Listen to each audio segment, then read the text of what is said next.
What's happening with bees? When people ask me about bees, they usually don't know exactly what bees are. They often think of the honeybee, basically because it gives us honey. The honeybee is only one of the many bee species, and it is quite special because it is managed by beekeepers. But there are many more wild bees.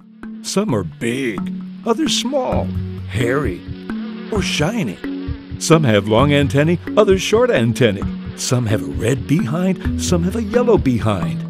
There are more than 20,000 different species of bees in the world. For context, there are twice as many bee species as bird species. Most live solitary lives rather than nesting in colonies with a queen, and they are crucial for plants. For example, some bee species are awesome at pollinating tomatoes, while others are good with rosemary, pears, or blackberries. Altogether, they allow plants to reproduce, including most of the crops that feed us. Unfortunately, many of them are disappearing. But why? Well, the problem is complex. The main cause is that we are destroying the places where they live. We have turned woods and grasslands into crop fields and cities where many wild species cannot survive. On top of this, we use pesticides on our crops, intoxicating the few species that can adapt to them. Climate change also affects them. For example, when temperatures rise, some species are forced to find cooler places to live. If they don't find them, they simply die. Also, we are moving many species around the world. Some of them bring new diseases, with devastating effects for native bees.